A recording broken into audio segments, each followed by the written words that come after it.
안녕하십니까. 메이지 정부와 우경화된 현대일본을 주제로 발표할 해군사관학교 일본어학과 4학년 백수진, 김윤준, 김창원 생도입니다. 먼저 서론입니다. 현대일본의 정치는 우파의 행보라고 해도 과언이 아닙니다. 일본의 우익 사상은 메이지 정부 당시 확립되어 지금까지 이어져 오고 있으며 전 총리였던 아베 신조와 현 총리인 스가 요시히데 모두 우익 인사입니다. 일본의 우경화는 사회적 기류가 보수적으로 변하는 것이며 특히 군사력 강화를 수반하는 팽창주의적 행보를 보입니다. 이러한 행보는 메이지 정부의 노선과 유사한 점이 있으며 이번 연구를 통해 현대 일본 우익과 비교하여 한국에게 주는 시사점을 알아보고자 합니다. 본론입니다. 급속한 서구화로 분주했던 메이지 초기에는 짧게나마 이념을 불문하고 개인주의가 관심을 끌었습니다. 개인주의를 주장한 대표적인 인물로 나카에 조미는 선왕 국가인 일본의 천부인권론과 공화주의를 도입하여 국가에 저항할 수 있는 이론적 근거를 제공하였으며 후쿠자와 유키치 또한 개인주의를 주장하며 일본이 가야 할 근대화의 길을 제시하였습니다. 메이지 중기에는 팽창주의가 태동하기 시작하였습니다.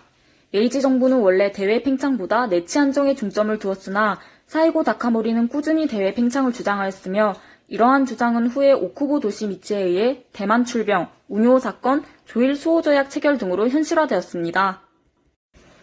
메이지 후기에는 팽창주의가 과대망상적 국가주의, 침략적 제국주의로 발전하게 됩니다.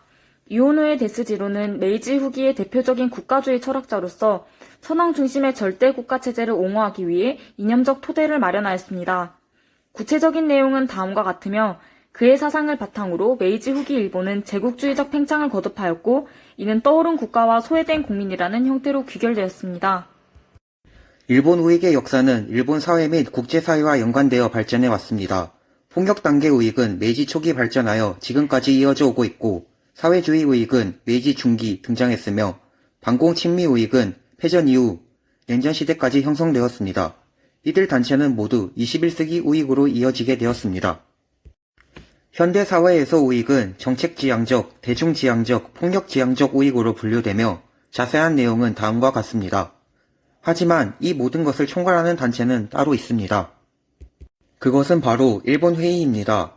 일본회의는 전통, 사상, 종교 등 이데올로기를 중심으로 결합한 일본 최대의 우익단체입니다. 일본의 전통과 문화 계생을 내세우며 메이지 유신 정신과 천안 중심의 국민통합을 도모합니다. 일본회의 결성의 바탕에는 메이지 정부 시절에 대한 향수가 있으며 주된 목적은 전후체제로부터의 탈각에 있습니다. 즉 민족주의, 국가주의, 복고주의라는 색채를 가지고 전범국가라는 것을 부정하며 최종적으로 평화헌법의 개정을 통해 일본의 자주국방을 이루려 하는 단체입니다. 현재 집권 여당의 의원 대부분이 일본 회의와 관련되어 있다는 것을 생각하면 강한 일본의 회복을 위해 주변국을 자극하는 양상을 이해할 수 있습니다. 결론입니다. 메이지 유신의 정치 사상은 공화주의, 개인주의로부터 국가주의와 제국주의로 확장하였고 일본 회의와 집권 여당을 통해 일본의 우경화에 영향을 주게 되었습니다. 이러한 일본 우파의 팽창주의적 움직임은 평화헌법 개정과 군비 확장 등으로 나타나고 있습니다. 최근 아시아태평양 지역에서의 미중 갈등의 심화와 더불어 일본의 팽창주의적 행보에 대해서 대한민국은 과거와 같은 아픔을 다시 겪지 않도록 주적인 북한을 비롯하여 주변국들에 대해서도 경계를 소홀히 하지 말아야 할 것입니다. 이상으로 발표를 마치겠습니다. 감사합니다.